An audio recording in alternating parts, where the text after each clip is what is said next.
Hey, I'm Mike Cruz, the founder and CEO of Visible. As you scale your company, having the right guides at your side can make all of the difference. Each episode, we'll talk to fellow founders, investors, and experts. We'll dive into their zone of genius, as well as hear about their past mistakes to give you a better chance at success. This podcast is for founders by founders. This is The Founders Forward. All right, Josh and Ellie, first off, appreciate you guys being here. First question I've got is just give us a 1 minute pitch on ChefPrep, how you guys got to where you are today and what all you're working on. Yeah, cool. I'll kick off. So ChefPrep's a marketplace that connects premium food producers, so like independent restaurants and artisan food creators with customers across Australia. So our main point of difference is we focus on long shelf life items. So that might be frozen meals or dry goods that you can stock for like 12 months. So we actually consolidate and hold that stock, which means that customers have the ability to order from multiple different restaurants and brands in the same order, which is kind of something that's really unique in the Australian market.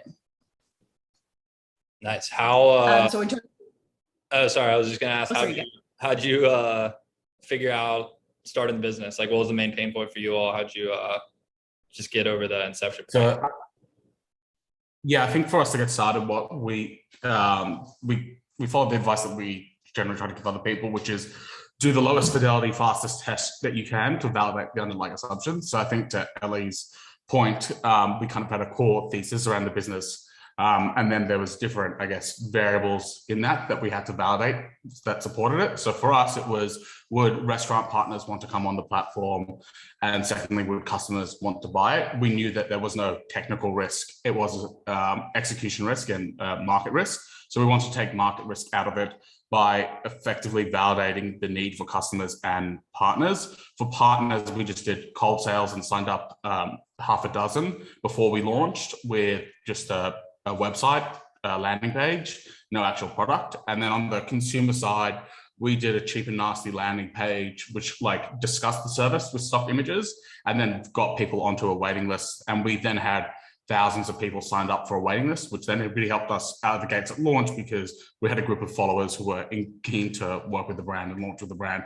And we didn't have to start from next to nothing. But I guess starting with that is when we all talk to anyone about how to start something, it's like work out what your assumptions are, work out the lowest quality test to validate it, and then build once it's validated.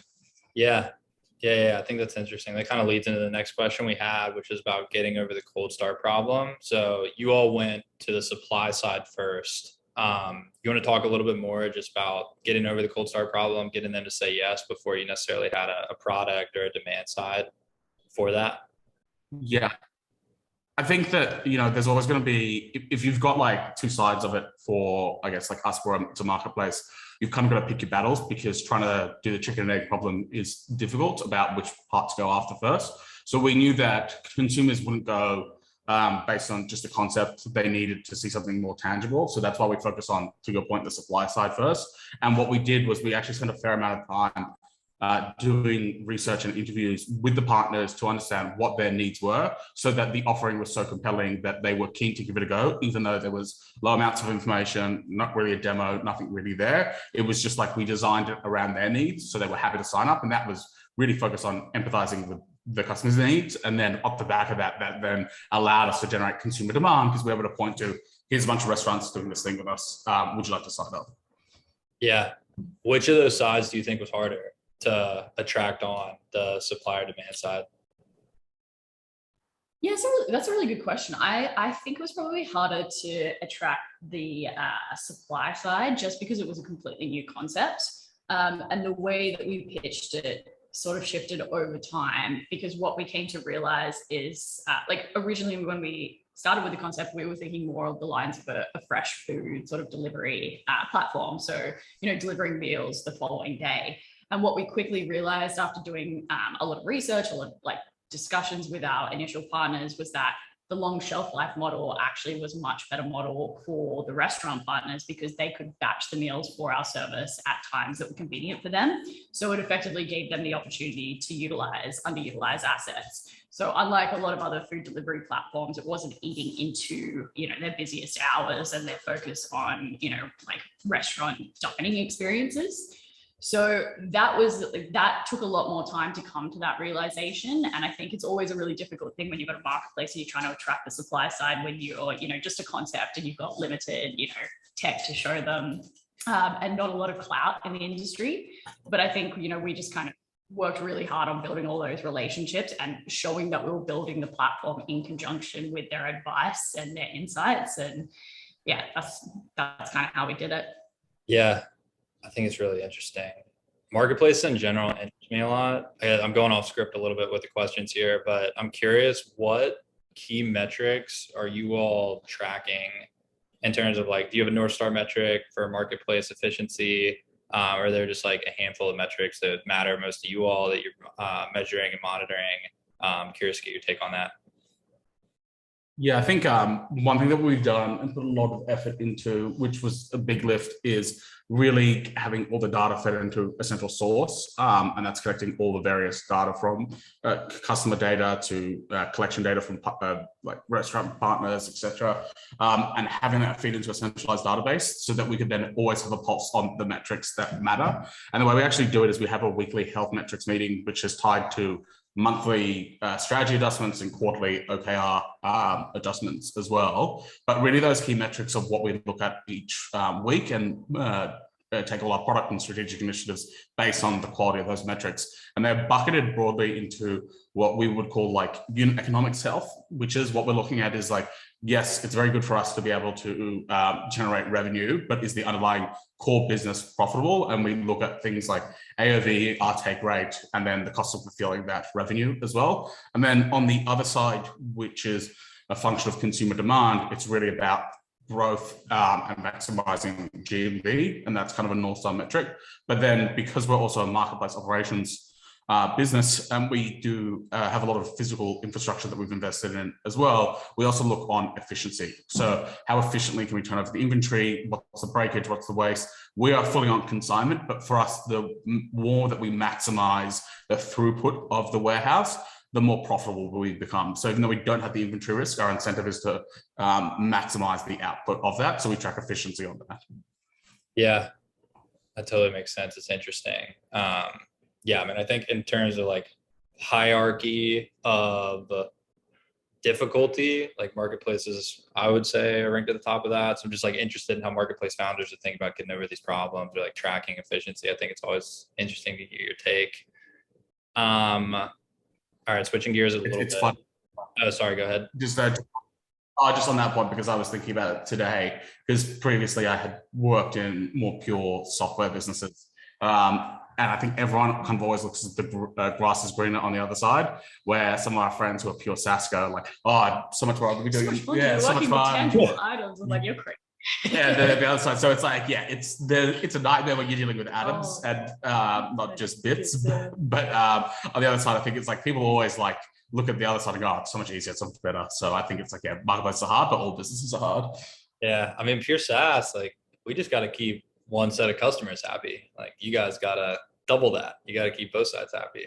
Man, it's tough. Yeah, it's really interesting, the balancing act and kind of keeping that both sides sort of aligned somewhat. There's always going to be tensions there, but trying to maintain a stronger ecosystem in the marketplaces is definitely something that we're really cognizant of. I think what you gotta say is yes, you do have to focus on one set of customers, but it is all purely code based. So one benefit that we enjoy about having physical infrastructure that we invest in is it creates such a strong moat that the barrier to entry for competition is so much higher. That's why oftentimes there's you do see multiple players trying to compete for the same segment in SaaS. There's so many bloody OKR software trackers that there's millions out there, I couldn't even name them. So for us, it's yes, it's there's you guys have a narrow focus, which allows it to be more efficient. But for us, it's having all these different things to deal with means that one thing that we don't have to worry about isn't necessarily is our direct competitor going to spring up tomorrow? It's going to be 100x, whatever. It's no,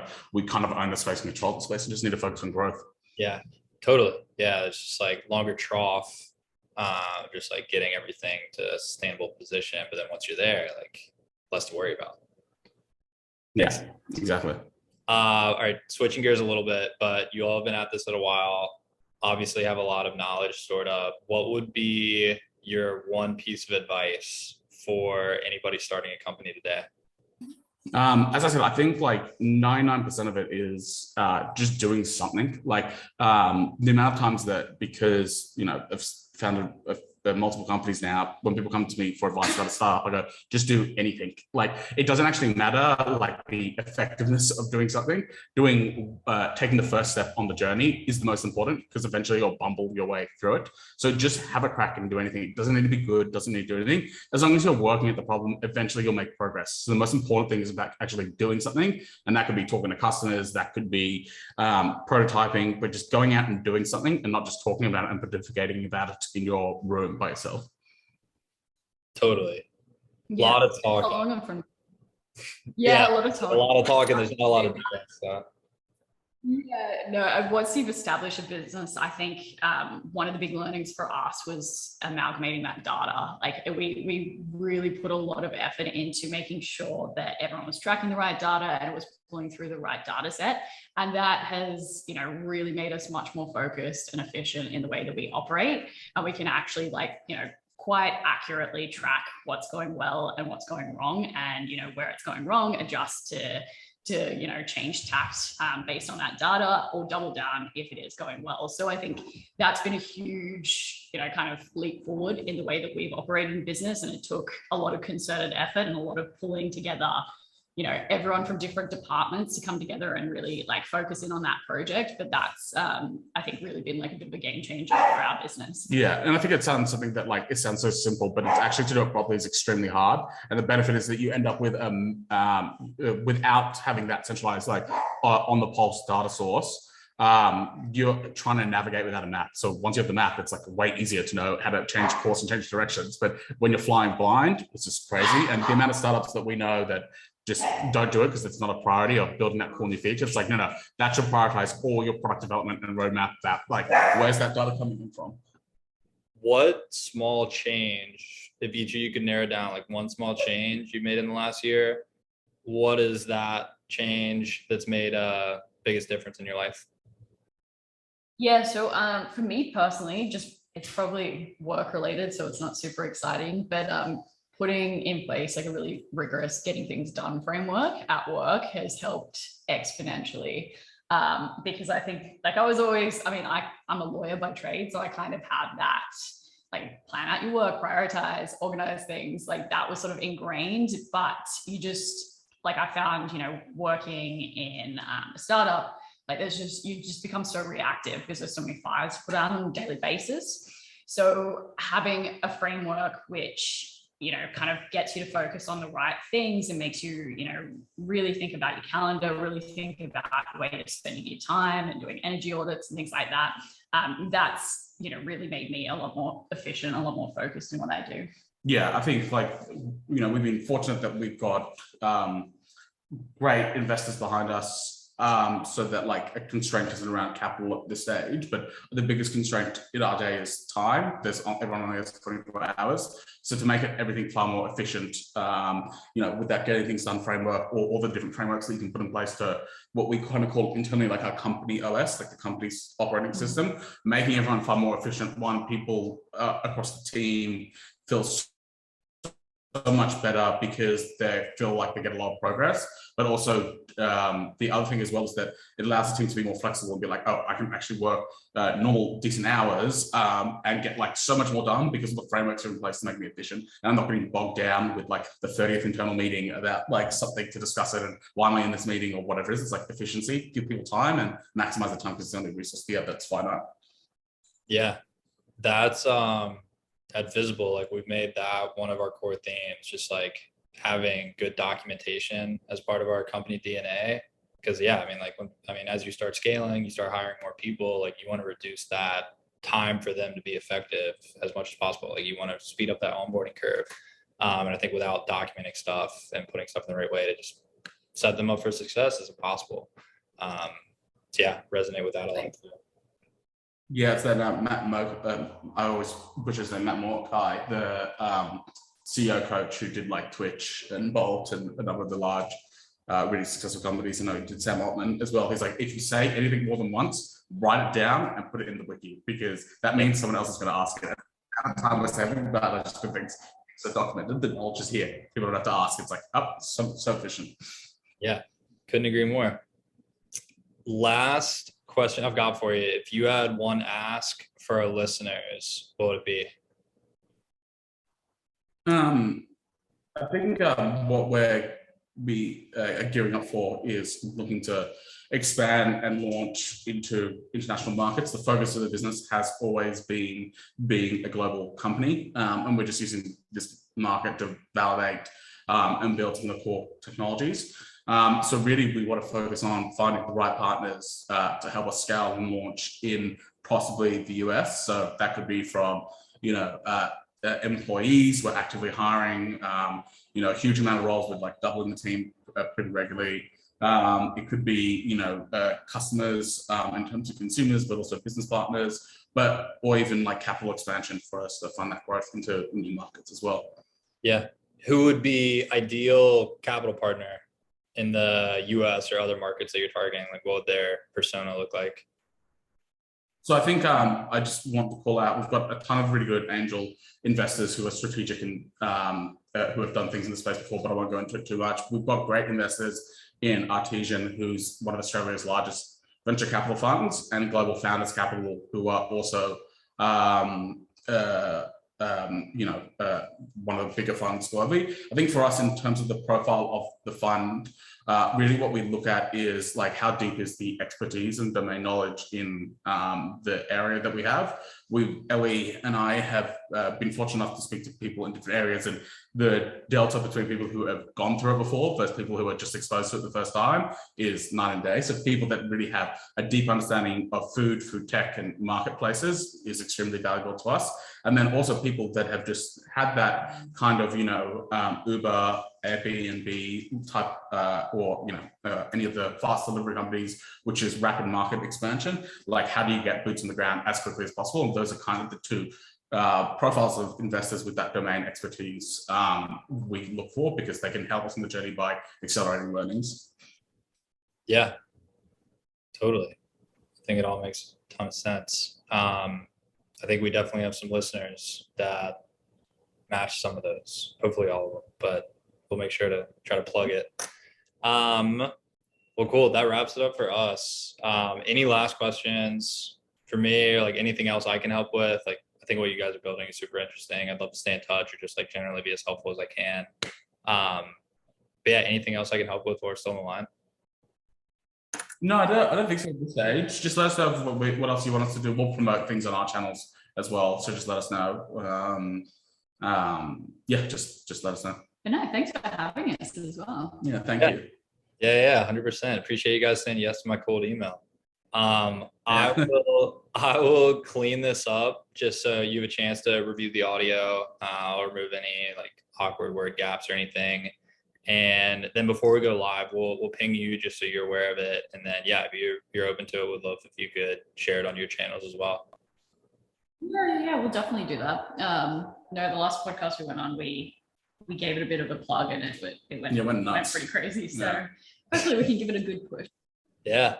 That's the benefit of a D2C business in some senses. People are a little bit more engaged with the content than a SaaS business, which is nice. Yeah, 100%.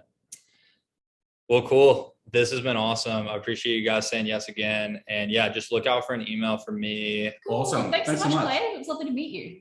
Yeah, you guys too. Hope you enjoy the rest of your stay in that beautiful villa. Really jealous. Yeah, Puerto Rico too. Exactly. Enjoy. We'll do. Puerto Rico. I never think Puerto Rico's a place. I don't know. I'm like amalgamated. We'll do. All right. I'll talk to you guys soon.